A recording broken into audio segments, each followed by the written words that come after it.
In this episode of Q&A, we're talking about why imitating other successful hosts is actually the worst thing that you could do for your podcast. And we're going to talk about why this happens, because it is a very normal, very natural human tendency to want to emulate other people who are successful. But in this episode, I'm going to show you why this actually can cause you to become the victim of something that I call the echo effect. And it can cause your show to get overlooked. And I'll show you how to avoid that so that you can stay grounded in your own power and in your unique abilities as the expert that you are, and so that your show can get the attention that it deserves.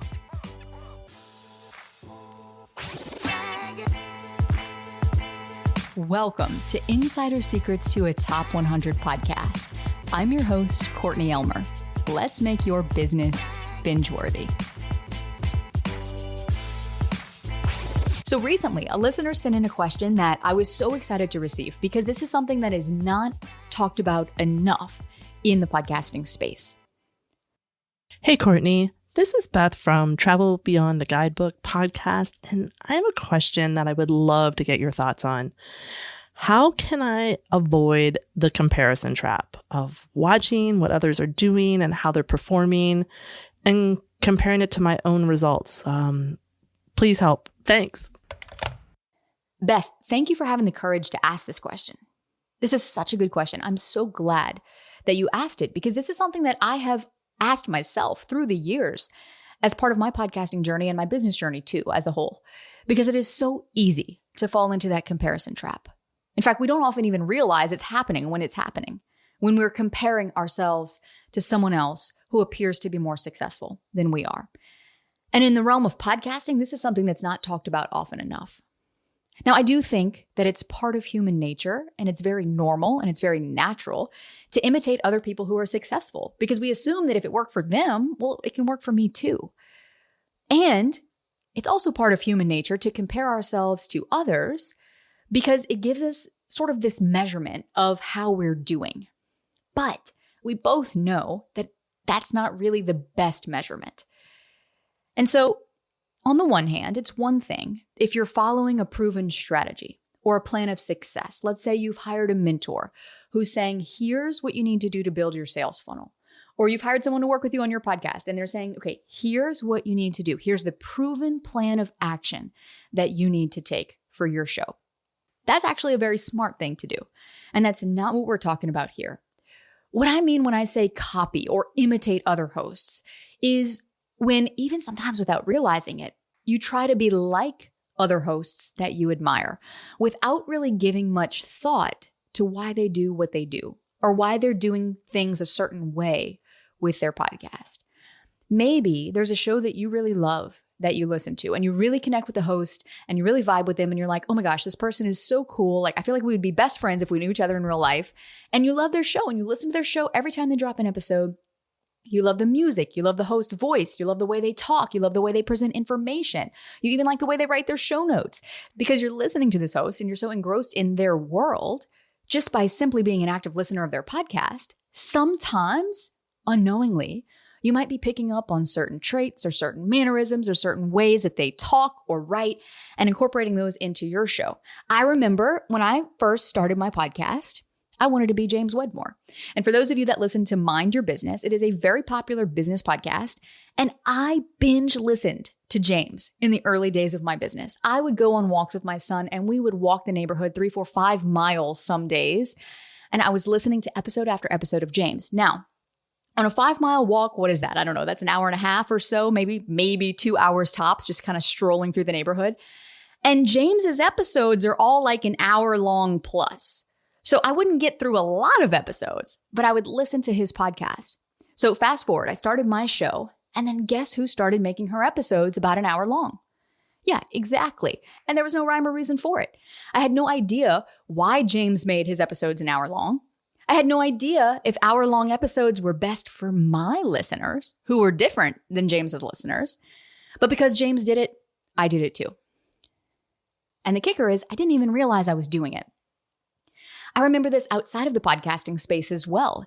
There was this Instagram expert who I followed for a very long time, and she always had such quick-moving videos and engaging captions, and her carousel posts were so clean and clear and crisp and easy to consume, and I wanted to make my content like hers. So in Canva, I remember trying to find the template similar to what she was using, and then just plugging in my content, and then posting that on Instagram and thinking, well, that's going to make me successful because it's made her successful doing it this way. So if I do it this way too, well, then naturally my content should get engagement. Yeah, I was lucky to get a couple of spam comments every time I posted. And I was like, what? Why? Why is this not working? And it was frustrating because everything I tried to do felt like a step forward and 2 steps back. And what I didn't realize was that I was imitating these other people in the name of success because I wanted to be successful. But that by imitating them, I was actually hindering my own success because I was only essentially regurgitating what they were doing or saying. And it wasn't my own insights. It wasn't my own thought leadership. It wasn't me standing on my own 2 feet as the expert that I am, sharing my knowledge, my gifts, my voice with the world. And look, I totally get why we do this.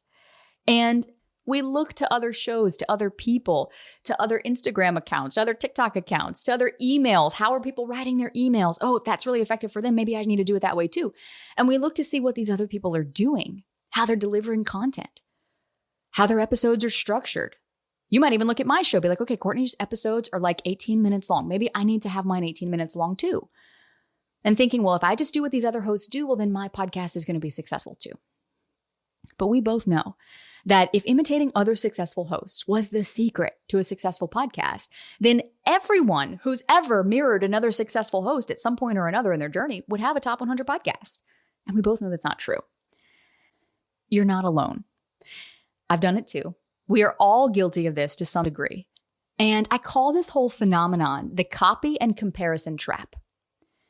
Because the copying, the imitation of others, thinking, okay, if they're successful with this, then I'm going to do it, and then that's going to make me successful. That piece leads us to the comparison. And that causes us to compare ourselves with other people. And instead of realizing that it's not actually the fact that they're further along than we are, it's the fact that we're not standing on our own 2 feet as the expert and the authority that you are. That you don't trust yourself enough to allow yourself to be seen as a thought leader. That's what's actually contributing to your lack of success. And I know this because I'm so guilty of this. Because I did this for so many years with my podcast, trying to be like these top hosts that I admired because I thought I needed to be that way in order to be successful. I needed to say things a certain way. I needed to present myself in a certain way. I needed to dress a certain way, look a certain way, act a certain way. And I look back now and I'm like, oh my gosh, bless your heart, Courtney. Who were you trying to be? Who were you trying to be? What were you trying to prove? And so many of us are familiar with this experience. Yet nobody talks about it. Why?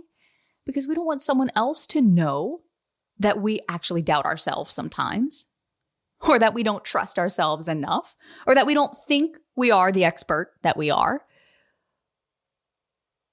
But what happens when you fall into this copy and comparison trap? Something else happens too. And most people don't realize this. But you run the risk of getting stuck inside the echo chamber. It's the echo effect at work. And as a podcast host, this is not where you want to be. It's a big problem if you're a host who wants to stand out, who wants to be seen as that thought leader in your niche. And you might be stuck inside the echo chamber right now if you find yourself copying the style or format of other podcasts without really understanding why they do what they do. It's like me pretending to be James all over again. Like, okay, he does an hour episode. Well, I'm going to just do an hour too. I'm not really sure why. I'm not really sure if that's best for my audience. But if he does it, he's successful, well, then I guess that's what I need to do. Or if you're focusing on what seems to be popular or trending or successful for others, or sharing what you think your listeners want to hear, rather than on topics or styles that genuinely interest and excite you. Things that you are truly passionate about, perspectives that you want to share that are unique and different maybe to what someone else shares on the same topic. You might also be stuck here if your podcast hasn't shown a significant increase in growth in terms of downloads, in terms of followers, or in terms of overall reach in the last 3 months or more. And maybe even over time, you've seen the number of listeners decrease instead of growing or remaining steady. And that could be a big blow to the ego. And I'm going to show you how we can shift out of this, how we can get unstuck from this echo chamber where you're just there with everyone else who's regurgitating information that other thought leaders are sharing so that you can stand in your power as a thought leader. A couple other things that you might notice if you're stuck here is when you open up your analytics dashboard, you might notice your podcast consumption rates, like listeners will start listening, but then they'll drop off. They will never get to the end of an episode, which could indicate that they're not finding the content compelling enough to be worth their time. And some listeners might go so far as to express this and leave a review that's 3 stars or less, which is like, oh, it's a punch in the gut when you see that after all the hard work that you've put into your show. So these are some indicators that you might be a victim of the echo effect with your podcast right now. And if you're wanting to launch a podcast for the first time, it's important to recognize this too, so that if and when you do wind up there, you can recognize it and know what to do to get out of it. Because I don't want you to be trapped inside this echo chamber with all the other people who are blending in and sounding just like everyone else out there who's talking about what you talk about, where your show gets overlooked. I want you to shine as the expert that I know you are. I want you to be able to use your voice to create meaningful change in the world, to shift people's perspectives, to have people going, oh my gosh, I live for Wednesdays. Wednesdays is my favorite day of the week. Why? Because it's when your episodes drop and I get to listen to you on my way to work. Or when you're seeing those downloads increase and you're getting rave reviews, and without even asking, people are sharing your show on social media saying, oh my gosh, episode is amazing. This is exactly what I needed to hear today. And so my whole podcast is dedicated to giving you the strategy you need to do that.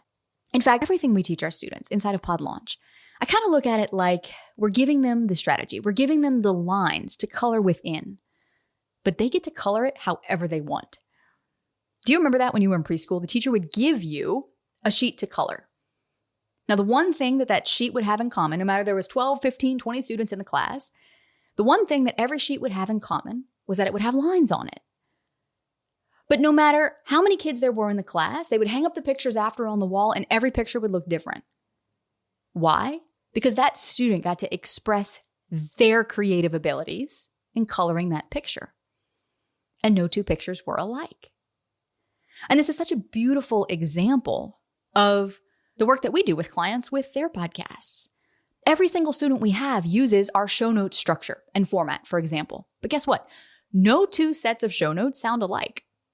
Because while we're giving them the lines, we're giving them that proven strategy for success, we're also teaching them how to become the host of their podcast, how to express themselves, how to allow themselves to shine through in the work that they're doing on their show, to stand in their power as the expert. And this is what makes each show so unique. So here's what I want you to remember with this. The only competition that you have is yourself with yourself. Remember a moment ago, I mentioned that sometimes it's natural for us as humans to want to look to others to see how we measure up. And on some level, we know that that's not the best tool for measurement, but yet it's what we do because it's natural. A better tool for measurement, though, is to look at your best stats against your best stats. And when you begin to think like this, it changes the game. Look, I have been lifting at the gym for a couple of years now. And I remember, and I still do this sometimes, where I look around at other people and I'm like, oh my gosh, that girl can lift so much more than me. What the heck? And then I realize, you know what? Hold on a minute, Court. Like, you're just here to beat your personal best from last week. That's all you got to focus on.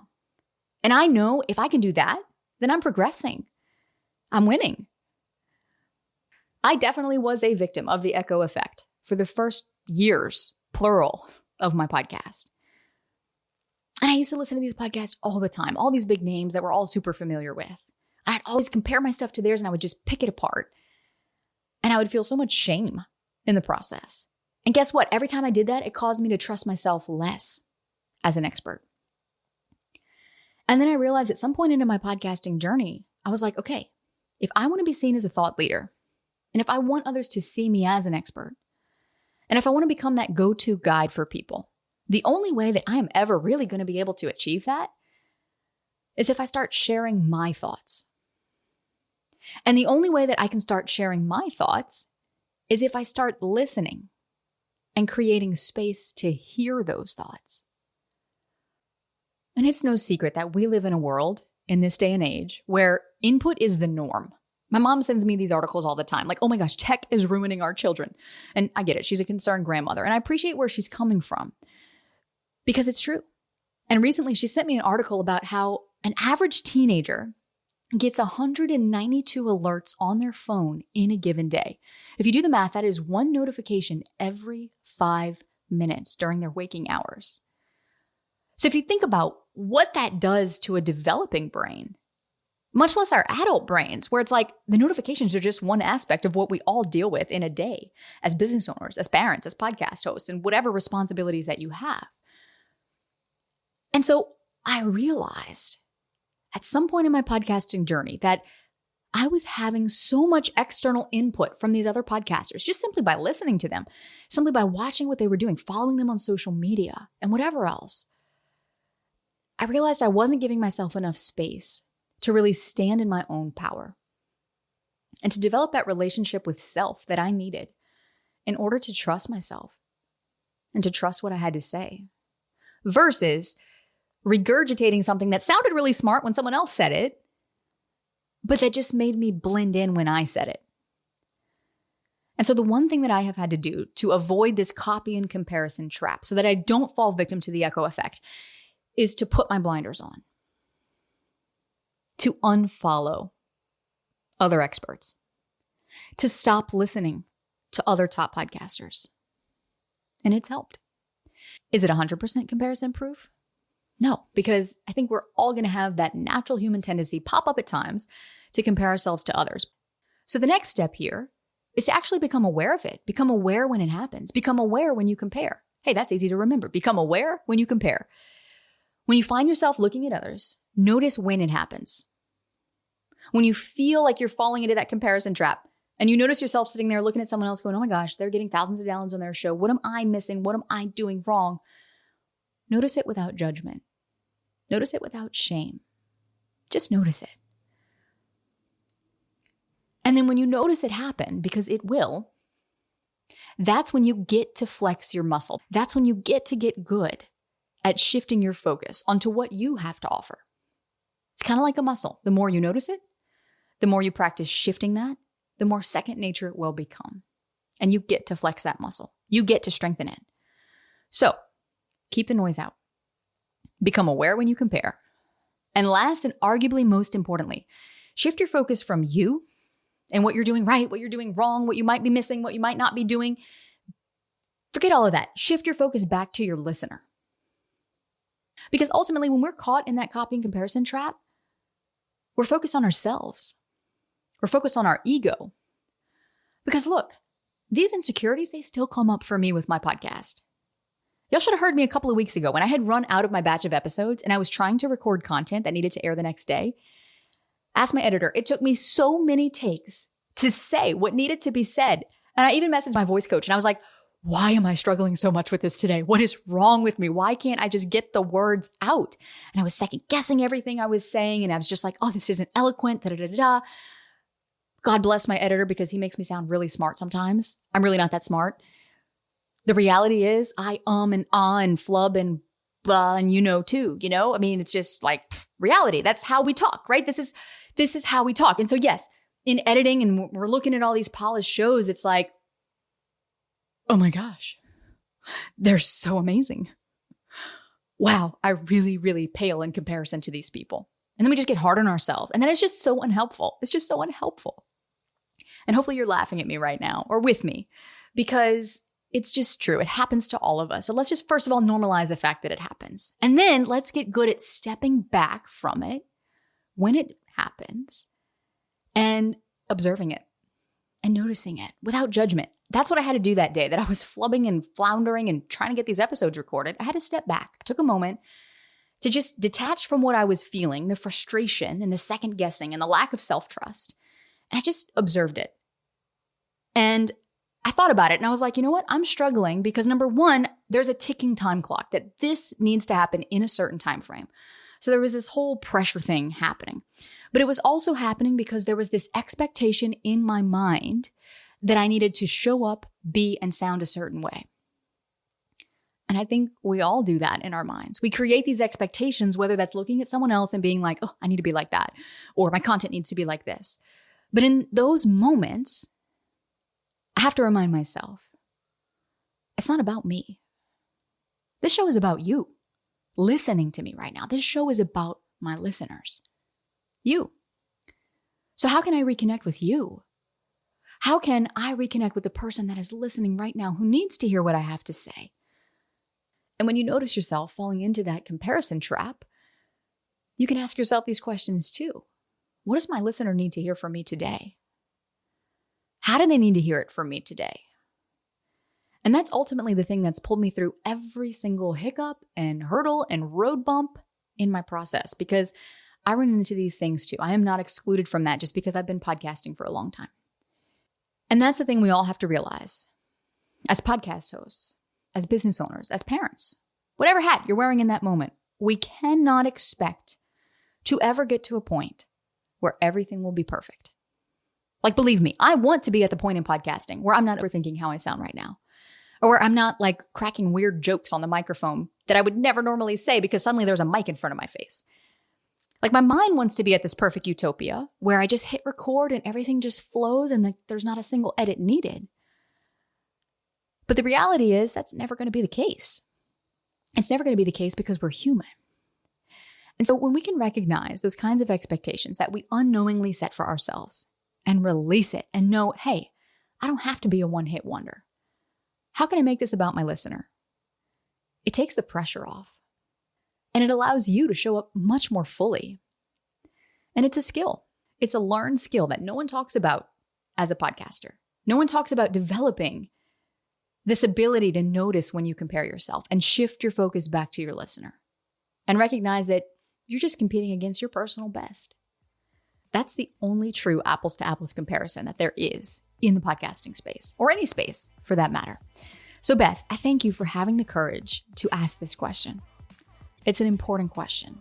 It's one that needs to be talked about more. And I hope this was helpful for you. And if you're listening to my voice right now and you're like, okay, I have a question that I want answered on air, then go click the link in the show notes and then click through and send me a voicemail. There's a voicemail button that you will see when you click through that link, and send me your question. And we might feature it here on air in an upcoming episode. And speaking of episodes, in the next one, we're going to build on what we've talked about here today to help you stand out as an expert with some podcast branding advice that you need to hear. So head on over to that episode with me and let's make your business binge-worthy.